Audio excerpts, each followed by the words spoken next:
Doctor Dhananjayan ஹரிஷையும் ஜீவாவையும் பேஸ்மெண்டில் இருக்கும் ஒரு secret ஹாஸ்பிட்டலுக்கு அழைத்துச் சென்றார். 1300 ஆண்டுகள் பழமையான அந்த பல்லவர் காலத்து நிலத்தடி அரண்மனையில் மனித உடலில் பூக்கள் பூக்கும் விசித்திர நோயால் பாதிக்கப்பட்ட ஒருவரை ஹரிஷ் பார்த்தான். அந்த நோயாளியை பார்த்த ஹரிஷுக்கு மிகவும் அதிர்ச்சியாக இருந்தது. அந்த படுக்கையில் படுத்திருந்த மனிதர் உயிருடன் இருக்கிறாரா என்றே சந்தேகமாக இருந்தது. உடல் முழுவதும் தோல் உரிந்து சிவந்து போயிருந்தது. முகம், கை, கால்கள் என எல்லா இடங்களிலும் பெரிய பெரிய மொட்டுகள் போன்ற வீக்கங்கள். அந்த வீக்கங்களுக்கு அடியில் நரம்புகள் பச்சையாக புடைத்து தெரிந்தன.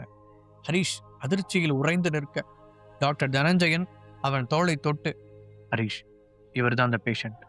இன்னும் 1 மணி நேரத்துல 12 மணி ஆக போகுது. இப்போ அந்த நரகம் மறுபடியும் தொடங்கிடும்.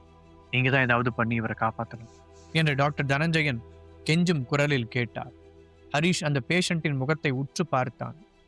மெலிந்த தேகத்தில் நீண்ட தாடியுடன் இருந்த அவரை எங்கேயோ பார்த்தது போல இருந்தது. தன்னுடைய மூளையை கசக்கி அவன் யோசிக்கவும் சட்டென்று அவனுக்கு ஞாபகம் வந்துவிட்டது. அவர் வேறு யாரும் அல்ல, நாட்டின் பாதுகாப்பிற்கு மிக முக்கியமான பொறுப்பில் இருக்கும் மத்திய பாதுகாப்புத்துறை அமைச்சர். மை காட், இவரா? ஹரிஷ் ஷாக் ஆகிவிட்டான். நாட்டின் எல்லை பாதுகாப்பை உறுதி செய்யும் ஒரு மாபெரும் மனிதர் இன்று